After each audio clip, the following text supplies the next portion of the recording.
नमस्कार सभी लोगों को, उत्कर्ष क्लासेस में आप सब लोगों का स्वागत है। तो देखिए, हम बात कर रहे थे पृथ्वी के पर जो महाद्वीप और महासागरों का निर्माण होता है। तो अभी हम महाद्वीपों के निर्माणकारी सिद्धांतों के बारे में हम जान रहे थे। तो कुछ सिद्धांत हम यहाँ पर अभी तक जान चुके हैं। अभी पिछली क्लास में हम बात कर रहे थे किसके बारे में? भूचुंबकत्व के बारे में बात कर रहे थे। तो भूचुंबकत्व के संबंध में हमने तीन सिद्धांतों या तीन मतों के बारे में जाना। भूचुंबकत्व कैसे पैदा होता है, इस भूचुंबकत्व को जानने के लिए हम बात कर रहे थे किसकी? तीन सिद्धांतों की। यहाँ पर तीन मतों की बात कर रहे थे। एक मत हमने लिया था, एक मत आपका जो था वो मत था किसका? वो सबसे पहले हमने मत लिया था वो था डायनमो का मत था, डायनमो का मत। और डायनमो ने क्या कहा था कि पृथ्वी के आंतरिक भाग में जो स्वभाव होता है वो कैसा अलग अलग है। केंद्र जो है वो आपका कैसा ठोस है और उसके ऊपर द्रव है, और पृथ्वी के घूर्णन के कारण उनमें अलग अलग गतियां होती हैं। तो उस गति की भिन्नता के कारण चर्निंग मोशन शुरू होता है, और चर्निंग मोशन में घर्षण पैदा होता है, और घर्षण से फिर क्या होता है? घर्षण से चुंबकत्व पैदा हो जाता है। अब उसी बात को दूसरे तरीके से बताने की कोशिश करी किसने? दूसरे तरीके से बताने की कोशिश करी रदरफोर्ड ने। तो रदरफोर्ड का मत आ गया यहाँ पर एक और रदरफोर्ड ने बताया कि घूर्णन वगैरह का चक्कर नहीं है। होता क्या है कि जो मैग्मा का पृथक्कीकरण चल रहा था, मैग्मा का जो पृथक्कीकरण हुआ था शुरुआत में, वही मैग्मा का पृथक्कीकरण अभी भी चल रहा है। ठीक है, भारी पदार्थ जो है वो ऊपर से नीचे जा रहे हैं और हल्के पदार्थ ऊपर जा रहे हैं, जिससे यहाँ पर क्या हो रहा है? दोलन पैदा हो रहा है। और इस दोलन के कारण मैग्मा दोलन कहा इसने, और इस मैग्मा दोलन के कारण ही पृथ्वी का चुंबकत्व पैदा हुआ है। ठीक है, तीसरा मत आता है जिसको हम बोलते हैं वेनेलम का मत। वेनेलम, तो वेनेलम के मत की बात करें, वेनेलम, तो ये इन्हीं दोनों के मत का मिलता जुलता असर है।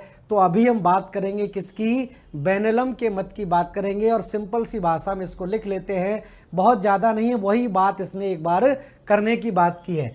तो ये दो मत हम यहाँ पर डिस्कस कर चुके हैं पिछली क्लास में। अभी हम बात करेंगे किसकी? वेनेलम की। तो हेडिंग डालेंगे सब लोग, हेडिंग डालेंगे तीसरा मत है, और तीसरा मत कहलाता है वेनेलम। वेनेलम, तो तीसरा मत ध्यान रखना कौन सा है? वेनेलम का मत। वेनेलम का मत कहलाता है। अब ये जो वेनेलम का मत है, इस मत के अंतर्गत हमें क्या क्या चीजें समझनी है उसको जान लेते हैं। वेनेलम का मत, ठीक है, एक ही बात है इंग्लिश और हिंदी। वेनेलम का मत ध्यान रखें। अब वेनेलम ने क्या कहा, इसको फटाफट से लिख लीजिए, हेडिंग डालिए, कॉपी पेन निकाल किए हेडिंग डालिए, और हेडिंग में लिखिए, यहाँ पर फटाफट से लिख लीजिए, दो लाइनें इसमें लिख लो। वेनेलम के अनुसार, मैं बोल रहा हूँ लिखते चली जाइए, क्योंकि मैं भी लिखूंगा फिर आप भी लिखेंगे तो उसमें समय बहुत ज़्यादा लगता है। तो फटाफट से आप लिखते जाइए। वेनेलम के अनुसार बाहरी क्रोड एवं निचले मेंटल के मध्य, वेनेलम के अनुसार बाहरी क्रोड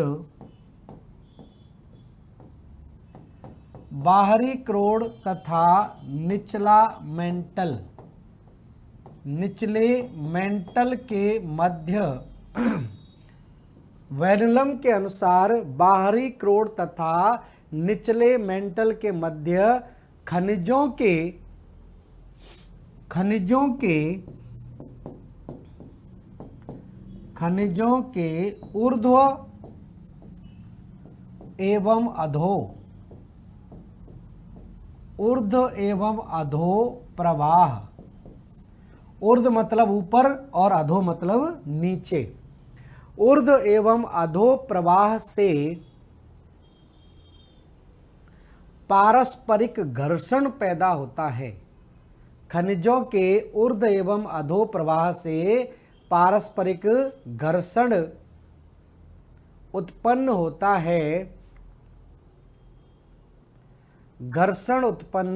होता है और घर्षण से उत्पन्न होने वाली ऊर्जा, घर्षण से उत्पन्न होने वाली ऊर्जा, घर्षण से उत्पन्न होने वाली ऊर्जा पृथ्वी के चुंबकत्व का कारण है, पृथ्वी के चुंबकत्व का कारण है, पृथ्वी के चुंबकत्व का कारण है। ठीक है, नेक्स्ट लिखें इसी में आगे, वेनलम ने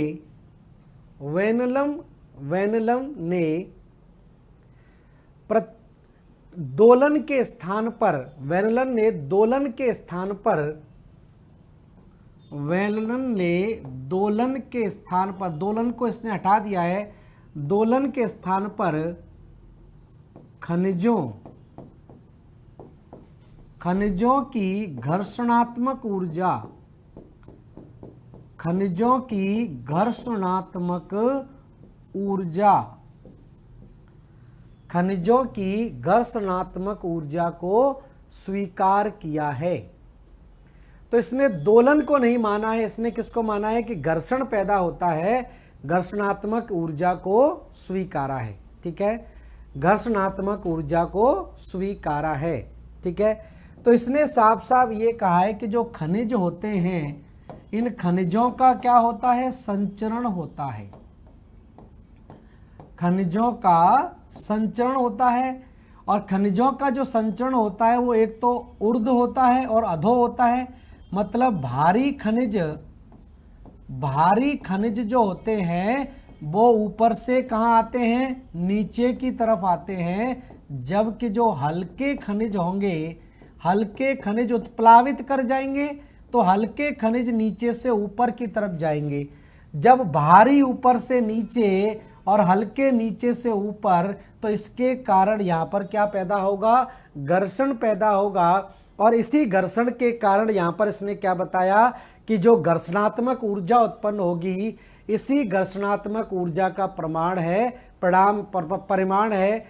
परिणाम है वो आपका क्या है, चुंबकत्व है। ठीक है, तो यही घर्षणात्मक ऊर्जा का परिणाम इसने बताया कि चुंबकत्व वाला भाग आपका बनता है। क्लियर हो गया होगा। तो सिंपल सी बात इसके द्वारा कही गई, उसी को एक तरह से घुमा फिरा के इन्होंने अपने तरह से प्रस्तुत किया है। क्लियर हो गया। ठीक है, पहला वाला आप जान गए।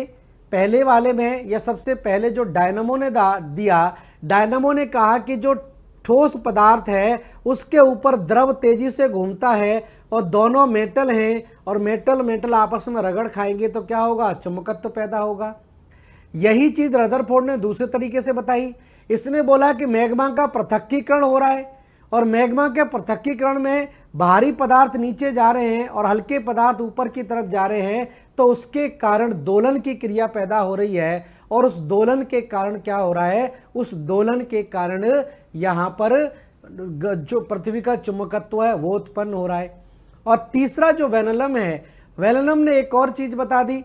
वेनलम ने बोल दिया कि खनिज जो हैं वही खनिज जो भारी और हल्के हैं, यहाँ पर इस भाग में मतलब ऊपरी क्रोड में और निचले मेंटल के बीच में खनिजों का संचरण होता रहता है, खनिजों का संचरण होता रहता है। बाहरी जो खनिज हैं, बाहरी खनिज जो हैं वो आपके नीचे की तरफ जाते हैं और हल्के खनिज ऊपर की तरफ जाते हैं। इससे भी क्या होगा, घर्षण पैदा होगा और घर्षण पैदा होगा तो उससे चुंबकत्व पैदा हो जाएगा। ठीक है, तो ये आपके जान गए, हमने क्या जान लिए, कौन कौन से मत इससे संबंधित है। तो 3 मतों के बारे में जान लिया हमने। अब देखिए हम बात करें किसके बारे में, अब हम बात करते हैं चुंबकत्व के आधार, चुंबकत्व के आधार के बारे में बात करें। चुंबकत्व के आधार मैंने बताया था शुरुआत में ही। तो नेक्स्ट हम बात करते हैं चुंबकत्व के क्या क्या आधार हैं। चुंबकत्व के आधार, चुंबकत्व के आधार। ठीक है, चुंबकत्व के आधारों की देखिए यहां पर हम बात करें तो सिंपल सी बात यहां पर एक समझ के चलिए। चुंबकत्व के आधार में क्या है कि यहाँ पर जो आधार दिया गया उसमें जब रेडियो एक्टिव पदार्थ जो होते हैं पृथ्वी के अंतरतम भाग में, आंतरिक भाग में रेडियो धर्मी पदार्थ जब विस्फोट होता है तो विस्फोट होने से वहाँ पर ऊर्जा की एक तो हाईएस्ट मैक्सिमम फेज आती है और एक आपकी लोएस्ट फेज आती है, मतलब एक दीर्घमान अवस्था आती है और एक ह्रासमान अवस्था आती है। एक को वैक्सिंग फेज बोलते हैं और एक को वैनिंग फेज कहा जाता है। ये किसके कारण हो रहा है? रेडियो एक्टिव पदार्थों के कारण। ठीक है, तो यहां पर इसने ये स्थिति बताई चुंबकत्व के आधार की। हम यहां पर बात कर रहे हैं तो सिंपल सी बात यहां पर जान के चलिए, चुंबकत्व के आधार में यहां पर यह बताया गया कि चुंबकत्व का आधार मान जो है वो सदैव एक समान नहीं रहता है। ठीक है, तो ध्यान रखें, चुंबकत्व के आधार में ध्यान रखें, पृथ्वी का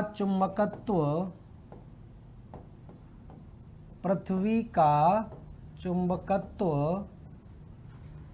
सदैव एक समान नहीं रहता है, सदैव एक समान नहीं रहता है, सदैव एक समान नहीं रहता है। कभी दीर्घमान होता है, कभी दीर्घमान तथा कभी ह्रासमान, कभी ह्रासमान। ठीक है, तो ये स्थिति बनती है। जैसे मान लीजिए ये यहां पर इस तरह से समझ के चलें, ये सामान्य है। दीर्घमान का मतलब है कि कभी उच्च स्थिति में आ जाता है और कभी क्या आ जाता है? निम्न स्थिति में आ जाता है। ये स्थिति की बात करता है ये। ठीक है, तो ये तो क्या हो जाएगा? ये चुंबकत्व का दीर्घमान हो जाएगा, दीर्घमान, और ये चुंबकत्व का क्या हो जाएगा? ह्रासमान हो जाएगा, या इंग्लिश में हम इसको बोलते हैं वैक्सिंग फेज। इसको क्या बोलते हैं? वैक्सिंग फेज, और इसको क्या बोलते हैं? Waning phase, waning phase. Waxing phase और वैनिंग फेज ये कहलाता है। ठीक है, अब वैक्सिंग और वैनिंग फेज ध्यान रखना कभी भी एक समान नहीं होते हैं, और एक समान ना होने के पीछे कारण क्या है कि यहाँ पर चुंबकत्व जो होता है वो घटता बढ़ता रहता है। चुंबकत्व जब अपनी ज़्यादा स्थिति में होता है तो उसको हम बोलते हैं वैक्सिंग फेज, और अपनी निम्न अवस्था में होता है उसको हम बोलते हैं वैनिंग फेज। ठीक है, ये स्थिति बनती है। और ये क्यों हो रहा है यहाँ समझिए चुंबकत्व, क्योंकि सिंपल सी बात है, चुंबकत्व को यहाँ पर समझ के चलते हैं। चुंबकत्व, तो पृथ्वी के चुंबकत्व की दो अवस्था बन रही हैं, एक तो दीर्घमान है, दीर्घमान, और एक ह्रासमान है। एक वैक्सिंग फेज है, वैक्सिंग फेज, एक वैनिंग फेज है, वैनिंग फेज। ठीक है, अब ये जो दोनों फेज यहां पर बन रही हैं, ये दोनों फेज यहां पर आपको पता है कि पृथ्वी के आंतरिक भाग में क्या होता है? रेडियो सक्रिय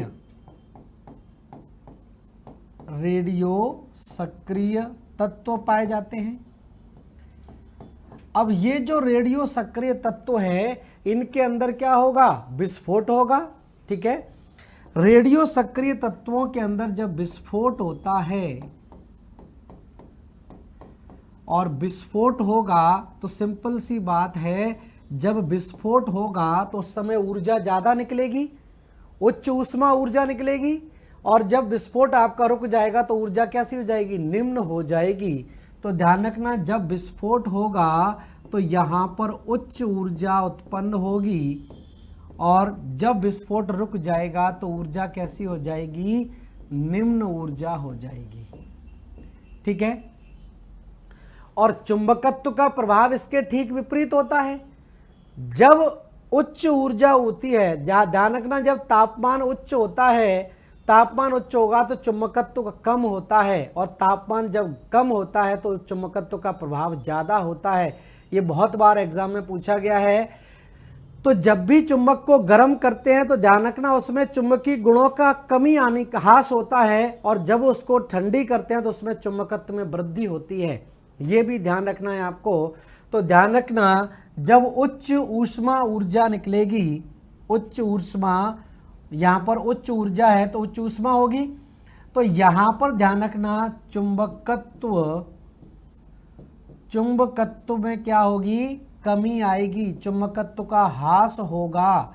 और जब निम्न ऊर्जा होगी तो यहाँ पर चुंबकत्व क्या होगा, चुंबकत्व में वृद्धि होगी, चुंबकत्व बढ़ेगा। एरो से समझ पा रहे होंगे, ठीक है, चुंबकत्व में वृद्धि होती है। तो यही आपको ध्यान रखना है।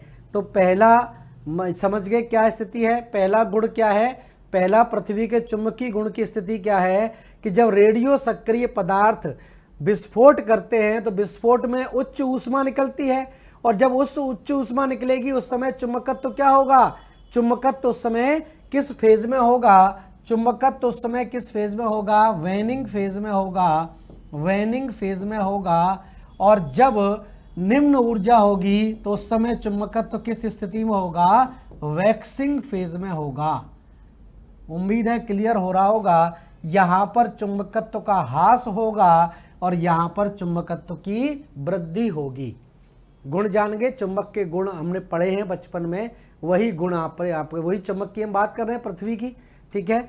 तो ये एक तो ध्यान रखना है, पहला क्लियर हो गया होगा। फटाफट से इसको लिख लीजिए, इसी तरह से यह लिखा हुआ मिल जाएगा।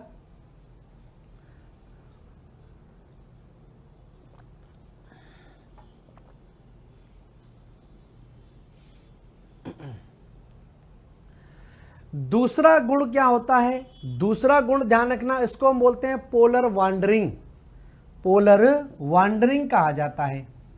एक गुण आप जान गए, दूसरा गुण होता है polar wandering, polar wandering, polar wandering इसको बोलते हैं। पोलर वांडरिंग का मतलब है, या ध्यान रखना इसको, पोलर ध्रुवीय परिभ्रमण भी कहा जाता है, ध्रुवीय परिभ्रमण,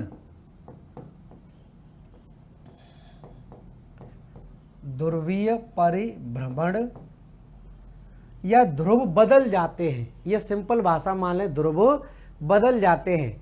कैसे समझ लीजिए पहले, ये मान लीजिए पृथ्वी है, यहाँ पर लिखता हूँ, ये मान लीजिए पृथ्वी है, और यहाँ से इसका क्या है, भौगोलिक ध्रुव है। ये तो इसका भौगोलिक ध्रुव हो गया, भौगोलिक ध्रुव, भौगोलिक ध्रुव, नॉर्थ और इधर साउथ, ठीक है। फिर मैंने आपको बताया था कि यहाँ पर इसका क्या था, मैग्नेटिक पोल था। ये पृथ्वी का क्या था, चुंबकीय ध्रुव था, चुंबकीय ध्रुव था, ये चुंबकीय ध्रुव था, मैग्नेटिक पोल था, ठीक है। अब ये जो मैग्नेटिक पोल है अभी इस स्थिति में है, अभी इसकी स्थिति कहाँ पर है, इधर की तरफ है, पश्चिम की तरफ, मतलब ये मैग्नेटिक साउथ पोल है और ये मैग्नेटिक नॉर्थ पोल है। मैग्नेटिक साउथ पोल है और ये साउथ मैग्नेटिक पोल, उल्टा लिख दिया मैंने, ऐसे लिखिए साउथ मैग्नेटिक पोल, और इसको लिखिए north magnetic pole, north magnetic pole, इसका उल्टा होता है। और ये इनके बीच में कितने डिग्री का कोण था, यहाँ पर ये कोण कितने डिग्री का था, 11 डिग्री का कोण था, 11 डिग्री का कोण होता है, ठीक है। अब सिंपल सी बात है, ये हमेशा फिक्स नहीं रहता है। जैसे ये वाला हमेशा फिक्स रहता है, ये स्थिर रहता है, लेकिन ये वाला फिक्स नहीं रहता है, फिक्स नहीं रहता है। अगर ये जो है आप इधर आ जाए, इसकी स्थिति कहाँ पर हो जाए, इसकी स्थिति इधर की तरफ हो जाए, ठीक है, और हो ही जाती है, ये हमेशा बदलते रहते हैं, पोल कभी भी स्थिर, ध्रुवीय पोल कभी भी स्थिर नहीं रहते हैं। तो ये यहाँ पर 11 डिग्री से लेकर इधर भी 11 डिग्री इधर चला जाए, यहाँ 11 डिग्री इधर की तरफ चला जाए, तो जो यहाँ पर था इधर की तरफ जो साउथ मैग्नेटिक पोल था, और ये साउथ मैग्नेटिक पोल कहाँ पर आ जाए, यहाँ पर, और नॉर्थ मैग्नेटिक पोल यहाँ पर आ गया। तो जो ये पोल इधर था, अब ये पोल कहाँ आ गया, इधर से इधर आ गया, और ये कहाँ आ गया, इधर से इधर आ गया। और इसी घटना को हम क्या बोलते हैं, इसी घटना को पोलर वांडरिंग बोलते हैं, इसी को ध्रुवीय परिभ्रमण बोलते हैं। मतलब पृथ्वी का चुंबकीय ध्रुव परिवर्तित हो जाता है। ठीक है, ध्यान रखना, चुंबकीय ध्रुव परिवर्तित होता रहता है समय समय पर, तो इसी को हम बोलते हैं पोलर वांडरिंग या ध्रुवीय विस्थापन। ध्रुवीय विस्थापन, ध्रुवीय विस्थापन कहलाएगा। ठीक है, तो लिख लीजिए इसको फटाफट से, 2 लाइनें इसके बारे में यहीं पर, इसको बना लिया होगा साथ साथ में आपने, और 2 लाइनें यहीं पर लिख डालिए फटाफट से। लिखिए, पृथ्वी का चुंबकीय ध्रुव सदैव एक समान नहीं रहता है। पृथ्वी का चुंबकीय ध्रुव, पृथ्वी का चुंबकीय ध्रुव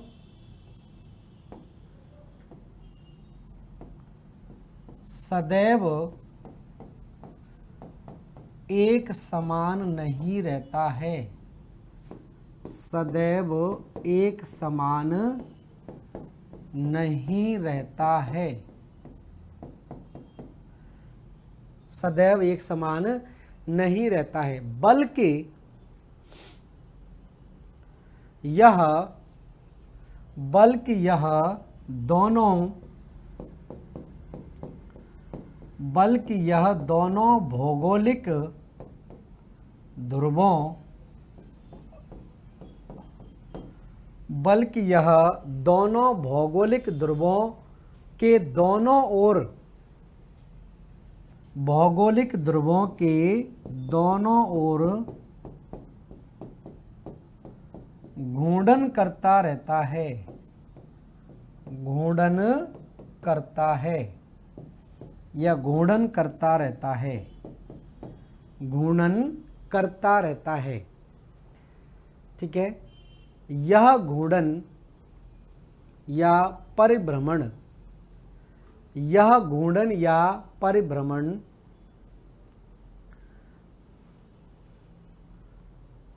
भौगोलिक ध्रुव से, यह घूर्णन या परिभ्रमण भौगोलिक ध्रुव से अधिकतम 11 डिग्री, अधिकतम 11 डिग्री तक होता है। अधिकतम 11 डिग्री तक होता है। चुंबकत्व के अधिकतम कितना होगा, 11 डिग्री इधर होगा तो 11 डिग्री इधर होगा, यहां से यहां चला गया, ये यहां से यहां चला गया। ठीक है, इस तरह से देख लेना। चुंबकत्व के इस प्रकार के घूर्णन को, चुंबकत्व के इस प्रकार के घूर्णन को ध्रुवीय विस्थापन कहा जाता है। ध्रुवीय विस्थापन कहा जाता है। तो एक पार्ट आपका हो गया ध्रुवीय विस्थापन वाला। ठीक है, अगला जो भाग आता है वो कहलाता है आपका पोलर रिवर्सल। पोलर रिवर्सल मतलब इसमें पोल ही बदल जाते हैं, पोलर रिवर्सल कहलाएगा। ठीक है, तो नेक्स्ट ले लेते हैं तीसरा भाग, इसमें हम जोड़ेंगे। तीसरा भाग कहलाता है पोलर रिवर्सल।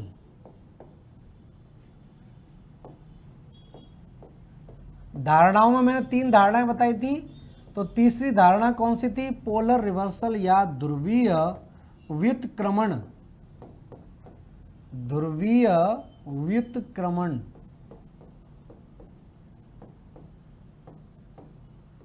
ध्रुवीय व्युत्क्रमण कहलाता है ये। अब ध्रुवीय व्युत्क्रमण का सीधा सीधा मतलब है कि पोल ही यहां पर बदल जाए। ठीक है, ध्यान रखना, ये आईएएस के एग्जाम में पूछा जा चुका है, यूपीएससी 2018 में प्रश्न है, पेपर उठा के देख लीजिए 2018 में। ठीक है, और ध्यान रखना पीजीटी जियोग्राफी, पीजीटी जियोग्राफी और टीजीटी, इनमें भी ये प्रश्न आपका पूछा जाता है। फर्स्ट ग्रेड राजस्थान में आरपीएससी फर्स्ट ग्रेड के एग्जाम में भी ये प्रश्न आपका पूछा गया है।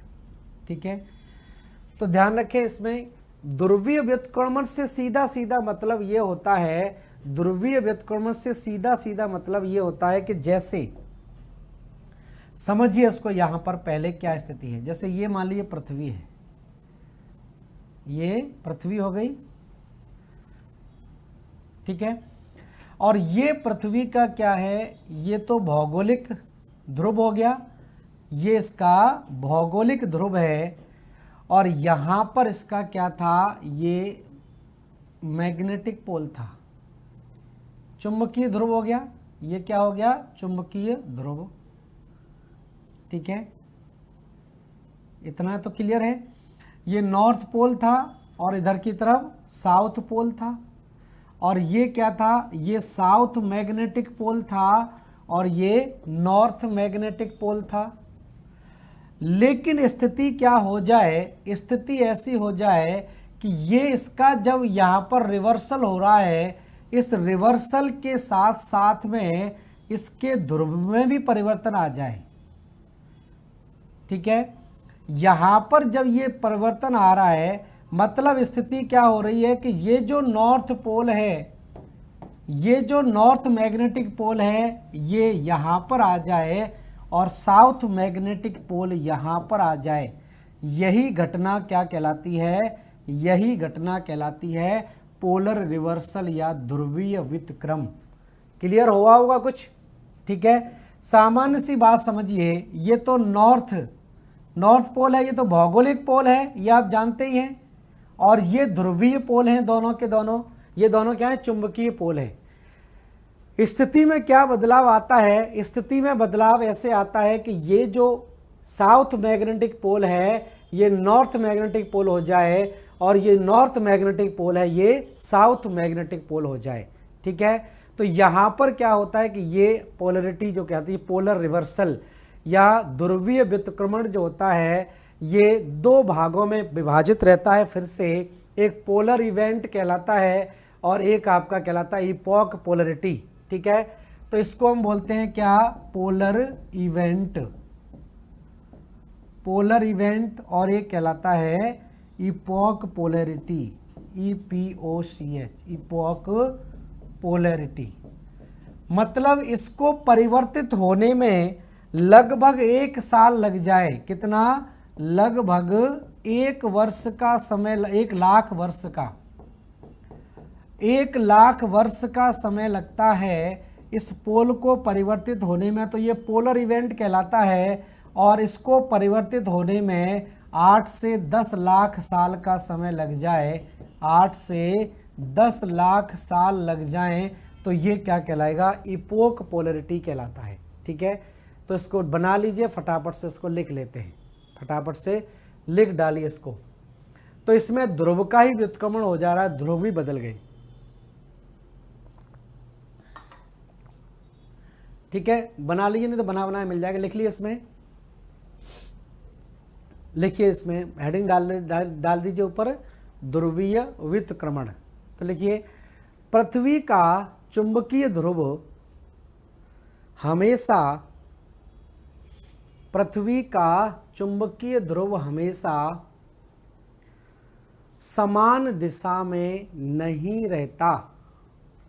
पृथ्वी का चुंबकीय ध्रुव हमेशा समान दिशा में नहीं रहता है, बल्कि यह व्युत्क्रमित हो जाता है, बल्कि यह व्युत्क्रमित हो जाता है। व्युत्क्रमित हो जाता है, अर्थात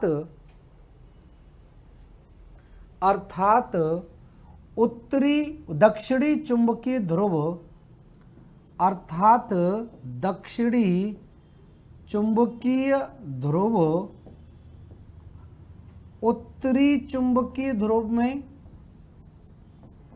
उत्तरी चुंबकीय ध्रुव में, ठीक है, दक्षिणी चुंबकीय ध्रुव उत्तरी चुंबकीय ध्रुव में तथा उत्तरी चुंबकीय ध्रुव दक्षिणी चुंबकीय ध्रुव में, दोबारा से रिपीट कर देता हूं, दक्षिणी चुंबकीय ध्रुव उत्तरी चुंबकीय ध्रुव में तथा उत्तरी चुंबकीय ध्रुव दक्षिणी चुंबकीय ध्रुव में परिवर्तित होता रहता है, परिवर्तित होता रहता है।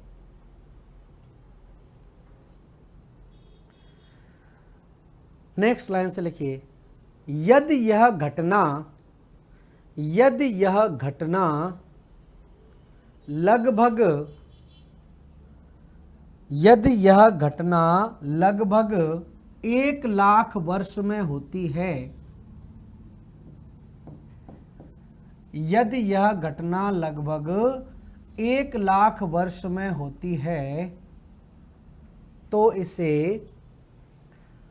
पोलैरिटी इवेंट कहते हैं, पोलैरिटी इवेंट, इसी तरह से लिखा है इंग्लिश में ही, तो इसे पोलैरिटी इवेंट कहते हैं, पोलैरिटी इवेंट कहते हैं। और यदि यह घटना, नेक्स्ट लाइन से लिखें, और यदि यह घटना 7 से 10 लाख वर्ष, और यदि यह घटना 60 से 10 लाख वर्ष में होती है, यह घटना 60 से 10 लाख वर्ष में होती है तो इसे इपॉक पोलैरिटी कहा जाता है, तो इसे इपॉक पोलैरिटी कहा जाता है, इपॉक पोलैरिटी कहा जाता है, ठीक है, इपॉक पोलैरिटी कहा जाता है। तो ये ध्यान रखना। अब हम बात करें एक और पॉइंट की, जो लास्ट पॉइंट है इस सिद्धांत का, और वो है पुरा चुंबकत्व, पुरा चुंबकत्व। हेडिंग डालें सब लोग, पुरा चुंबकत्व।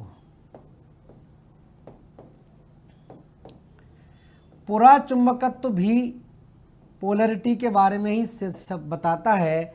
इस सिद्धांत में क्या होता है कि जैसे ये मान लीजिए पृथ्वी है, पृथ्वी है और ये पृथ्वी का क्या है, भौगोलिक पोल है, और ये पृथ्वी का मैग्नेटिक पोल है।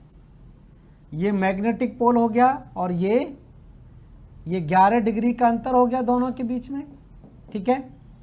अब होता क्या है कि आपको पता है कि पृथ्वी में लगभग 750 किलोमीटर की गहराई से ज्वालामुखी उद्गार होते हैं, और ज्वालामुखी उद्गार में भी क्या निकलती हैं, धात्विक खनिज निकलते हैं। क्या निकलते हैं, धात्विक खनिज निकलते हैं। और यहाँ पर जो धात्विक खनिज निकलते हैं, ये वाला भाग हमने क्या बताया था, ये साउथ मैग्नेटिक पोल था और ये नॉर्थ मैग्नेटिक पोल था। ये नॉर्थ पोल हो गया भौगोलिक और ये साउथ पोल।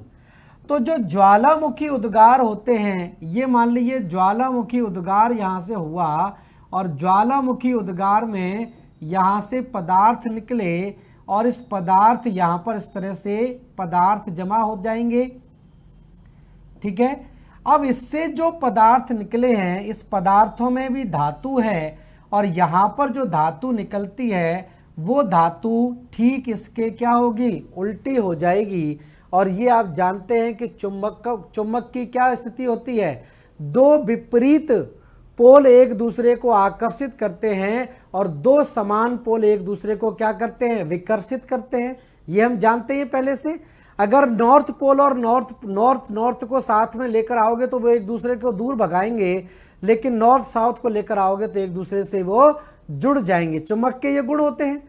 तो यहां पर जो सिद्धांत दिया गया, इस सिद्धांत में यह कहा गया कि जो ज्वालामुखी उद्गार के समय जो पदार्थ निकलते हैं और उसमें धातु अगर है, तो यहां पर जो धातु से पदार्थ निकले हुए हैं वो पदार्थ इस प्रकार से यहां पर जमा होते हैं कि इनका जो ध्रुव होता है या साउथ मैग्नेटिक पोल है, तो ये यहां पर क्या होगा, नॉर्थ मैग्नेटिक पोल बनाएगा, और यहां पर ये क्या बनाएगा, साउथ मैग्नेटिक पोल। मतलब जो पृथ्वी का चुंबकीय ध्रुव है उसके ठीक विपरीत दिशा में ये सेटल होते हैं, विपरीत दिशा में ये जमा हो जाते हैं। यही कहलाता है पुराचुंबकत्व, पुराचुंबकत्व। ठीक है, ये आपको ध्यान रखना है। तो फटाफट से इसको लिख डालिए, ये सिद्धांत फिर हम यहाँ पर समाप्त करेंगे। तो लिख लीजिए इसके बारे में क्या स्थिति बनती है। ठीक है, तो ध्यान रखने, यहां पर एक और आपका आएगा Curie point. Curie point, Curie point शायद कुछ लोगों ने पढ़ा भी होगा, क्यूरी पॉइंट कहा जाता है। क्यूरी पॉइंट, क्यूरी पॉइंट क्या होता है, 586 डिग्री सेंटीग्रेड। 586 डिग्री सेंटीग्रेड को क्या मानते हैं, क्यूरी पॉइंट मानते हैं। मतलब क्यूरी पॉइंट के नीचे धात्विक खनिज चुंबकत्व के गुण को धारण करते हैं। क्यूरी पॉइंट के नीचे चुंबकत्व को गुण को धारण करते हैं। ठीक है, लिख लीजिए इसको, अभी समझ में आ जाएगा। लिख डालिए इसको, हेडिंग डालिए पुराचुंबकत्व और लिखिए, इसमें लिखिए, फिर आ जाएगा क्यूरी पॉइंट भी इसी के अंदर। लिख लो भूगर्भ शास्त्र में, लिखिए इसमें आगे, भूगर्भ शास्त्र में, जियोलॉजी, भूगर्भ शास्त्र में भूगर्भिक क्रियाओं को समझने का, भूगर्भ शास्त्र में भूगर्भिक क्रियाओं को समझने का यह एक महत्वपूर्ण स्रोत है। भूगर्भिक क्रियाओं को समझने का, भूगर्भिक क्रियाओं को समझने का यह एक महत्वपूर्ण स्रोत है। ठीक है, नेक्स्ट आंसर लिखिए पुराचुंबकत्व। पुराचुंबकत्व की परिभाषा लिख लिए, पुराचुंबकत्व भूपटल में स्थित, पुराचुंबकत्व भूपटल में स्थित चट्टानों में प्राप्त होने वाला, भूपटल में स्थित चट्टानों में प्राप्त होने वाला चुंबकीय गुणधर्म है। चट्टानों में प्राप्त होने वाला चुंबकीय गुणधर्म है, चुंबकीय गुणधर्म है, मैग्नेटिक कैरेक्टरिस्टिक। चट्टानों में भी क्या होता है, चुंबकीय गुणधर्म पाए जाते हैं, चुंबकीय गुणधर्म है, जो कि चट्टानों की उत्पत्ति, जो कि चट्टानों की उत्पत्ति के कालखंड, चट्टानों की उत्पत्ति के कालखंड में, चट्टानों की उत्पत्ति के कालखंड में पृथ्वी के चुंबकीय ध्रुवता, चट्टानों की उत्पत्ति के कालखंड में पृथ्वी के चुंबकीय ध्रुवता के अनुरूप होता है, चुंबकीय ध्रुवता के अनुरूप होता है।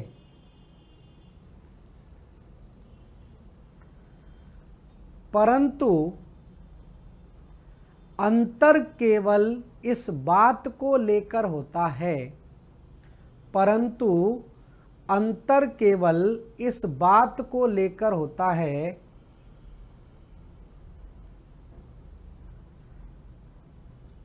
कि चट्टानों की ध्रुवता, चट्टानों की ध्रुवता, चट्टानों की ध्रुवता भौगोलिक चुंबकीय ध्रुवता के, चट्टानों की ध्रुवता भौगोलिक चुंबकीय ध्रुवता के विपरीत पाई जाती है। भौगोलिक चुंबकीय ध्रुवता के ठीक विपरीत पाई जाती है। अंतर केवल इस बात को लेकर होता है कि चट्टानों की ध्रुवता भौगोलिक चुंबकीय ध्रुवता के, भौगोलिक चुंबकीय ध्रुवता के ठीक विपरीत पाई जाती है, ठीक विपरीत पाई जाती है। तो ये है आपका चुंबकत्व वाला सिद्धांत। इसको बहुत ही विस्तार से हमने पढ़ा है क्योंकि बहुत इम्पोर्टेंट पार्ट है। ठीक है, चुंबकत्व से लेकर कई प्रकार से प्रश्न आपके बनते हैं, तो इसको आप ठीक ढंग से पढ़ें और एक दो बार वीडियो देखेंगे तो समझ में आ जाएगा। थोड़ा सा टेक्निकल है लेकिन मैंने बहुत सिंपल करने की कोशिश की है। डायग्राम के थ्रू ही आप चीज़ों को प्रॉपर तरीके से समझ सकते हैं। तो भू चुंबकत्व को हमने ठीक ढंग से यहाँ पर जान लिया। ठीक है, तो भू चुंबकत्व क्या है, कैसे भू चुंबकत्व है, कौन कौन से इसके किसके लिए धारणाएं हैं, उन धारणाओं को भी जान लिया और किन किन लोगों के द्वारा इसको लेकर मत दिया गया था, वो तीनों मत भी हमने यहाँ पर विस्तार से जान लिए। और इसी का एक प्रॉपर आप एक ढंग से खाका तैयार कर लेंगे तो आपका पूरे दिमाग में बैठ जाएगा कि क्या क्या स्टेप बाय स्टेप चीज़ें यहाँ पर चल रही हैं। तो ये चीज़ें आपको थोड़ा सा इस तरह से प्रॉपर तरीके से समझनी पड़ेगी। ठीक है, तो ये तो बात हो गई कौन सी, ये हमने बात कर ली अभी तक चुंबकत्व के बारे में। तो तीन सिद्धांत हमारे कंप्लीट हो गए। सबसे पहले हमने महाद्वीपीय विस्थापन सिद्धांत कर लिया, फिर संवहनीय धारा सिद्धांत हो गया, फिर भू चुंबकत्व का सिद्धांत हो गया। अब अगला हम सिद्धांत बात करेंगे और वो सिद्धांत आपका क्या कहलाता है, वो सिद्धांत कहलाता है, इसको हम बोलते हैं प्लेट टेक्टोनिकी या प्लेट विवर्तन सिद्धांत। तो प्लेट विवर्तन सिद्धांत की देखिए हम बात करें तो प्लेट विवर्तन सिद्धांत आपका जो है वो हैरी हेस के द्वारा दिया गया था। एक ब्रिटिश खगोल शास्त्री था, एक ब्रिटिश भूवैज्ञानिक था जिसका नाम था हैरी हेस। तो हैरी हेस के द्वारा ये प्लेट टेक्टोनिक थ्योरी दी गई और इसने सीधा सीधा ये बताया कि भूपृष्ठ की जो ऊपरी भाग है, इसको थोड़ा समझ लेते हैं, नेक्स्ट क्लास में बात करेंगे इसकी। तो ये अगला हम सिद्धांत पढ़ेंगे, नेक्स्ट क्लास में पढ़ेंगे, अभी मैं केवल थोड़ा सा आपको बता रहा हूं। इसको हम बोलेंगे प्लेट टेक्टोनिक सिद्धांत। अब ये जो प्लेट टेक्टोनिक सिद्धांत है, इस सिद्धांत में कुछ चीजें इस तरह से बताई गई कि भूपृष्ठ का जो ऊपरी भाग है ये छोटी छोटी प्लेटों में विभाजित है। मतलब कुछ मेजर और कुछ माइनर प्लेटें हैं और ये प्लेटें ध्यान रखना ये क्या है, यही स्थल मंडल का भाग है। और इन्हीं प्लेटों में लगातार क्या होगा, कहीं पर अपसरण हो रहा होगा, कहीं पर अभिसरण हो रहा होगा, कहीं पर आपका बलित पर्वत बनेंगे, कहीं पर भ्रंश घाटियों का निर्माण होगा और कहीं पर ज्वालामुखी उद्गार होगा। तो इस तरह की स्थितियां इस प्लेट से संबंधित आपकी जानी जाएंगी। तो अगला आपका जो सिद्धांत रहेगा वो सिद्धांत यही रहेगा जिसको हम बोलते हैं प्लेट टेक्टोनिक सिद्धांत, जो दिया गया किसके द्वारा, हैरी हेस नामक वैज्ञानिक के द्वारा ये दिया गया है। तो ये भी बहुत महत्वपूर्ण सिद्धांत है, लेकिन इस सिद्धांत की चर्चा हम नेक्स्ट क्लास में करेंगे। इसको आज हम यहीं पर समाप्त करते हैं क्योंकि भू चुंबक का सिद्धांत तो आपका विस्तृत तरीके से हमने पढ़ा है और हैरी हेस को भी हम विस्तार से पढ़ेंगे, लेकिन इसकी चर्चा करेंगे नेक्स्ट क्लास में। आज इतना ही रहने देते हैं, नेक्स्ट क्लास में इसको कंप्लीट किया जाएगा। तो सभी लोगों को जुड़ने के लिए बहुत बहुत धन्यवाद। नमस्कार, थैंक यू।